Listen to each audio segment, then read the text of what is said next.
I'm beginning to feel like a rap god. All my people from the front to the back nod. Now who thinks their arms are long enough to slap box? They said I rap like a robot, so call me rap. But for me to rap like a Здравейте, вие сте с KFN онлайн. Новини, сега ще представим новините в обществото и всичко деня. Ангела Меркел пострада при ски инцидент. Мъж и жена са застреляни в град Варна. Свинопроизводителите блокираха пътя за Турция край Харманли. 24-годишната Хюлия Елбата с ударени с тежък предмет по главата. Патриарх Неофит отслужи водосвет на бойните знамена. Започваме с първата новина. Ангела Меркел пострада при ски инцидент. Германският канцлер Ангела Меркел е пострадала при каране на ски в швейцарския курорт. Нейн говорител съобщи, че тя е с фрактура на таза и ще трябва да лежи най-малко 3 седмици. При падането германският канцлер е получила няколко сериозни натъртвания, въпреки че тя не е карала бързо. Заради инцидента Меркел полша планирано за сряда. Канцлерът отложи срещата си в Берлин с премиера на Люксембург. Въпреки нараняването, тя обаче ще бъде на първото след новогодишните празници заседание на новото коалиционно германско правителство. Мъж и жена са застреляни в град Варна. Мъж и жена са застреляни в град Варна, предаде БГН.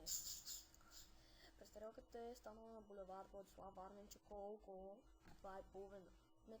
МВР потвърдиха за случая. Екипи на полицията са на място и изясняват случилото се все още. Тютюнопроизводителите блокираха пътя за Турция край Харманли. Тютюнопроизводителите блокираха международния път за Турция в Харманли. Над 200 стопани от цяла България се събраха на протест заради закъснялата изкупна кампания. Производителите настояват незабавно да започне изкупването на ориенталските сортове тютюн, които залежават вече 2 месеца по складовете им.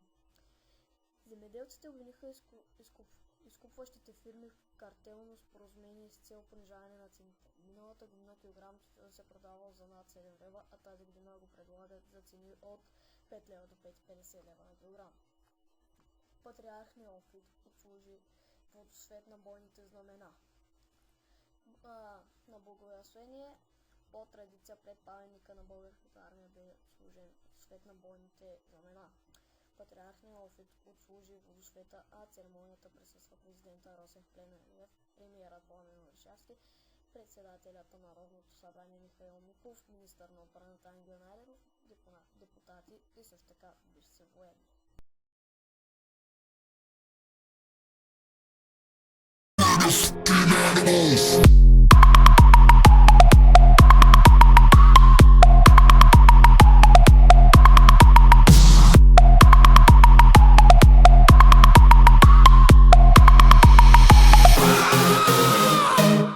Нека прегледаме и спорта за деня.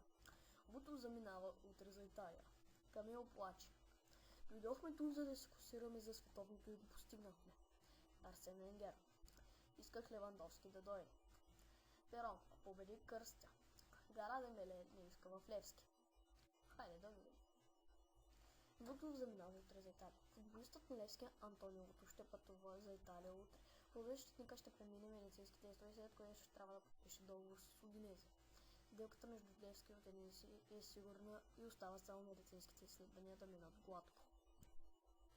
Гара Дембеле не иска в Левски.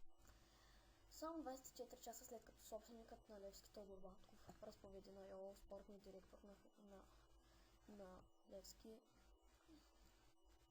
да открие покани от нов отбор Гара Дембеле, сините още не се бяха свързали с Стара Меридиан. Мач обаче откри нападателят, който в момента се почува във Франция и търси нов клуб. Цветана Перонкова победи Сораня Кръстя номер 22 в ранглистата.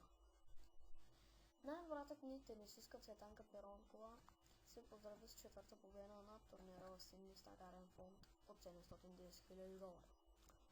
В трите си успеха квалификацията тази нощ 26-годишната пловдивчанка надигра с убедителния резултат 6-4-6-1 румънката Сорана Кръстя, заемаща 22 място на световната ранглиста. Камил плаче. Дойдохме тук, за да се класираме за световното и го постигнахме. Дойдохме тук, за да се класираме за световното първенство и постигнахме тази стил, така че се радваме на този резултат. На старши тренер на мъжкия национален отбор на България Камил Плач.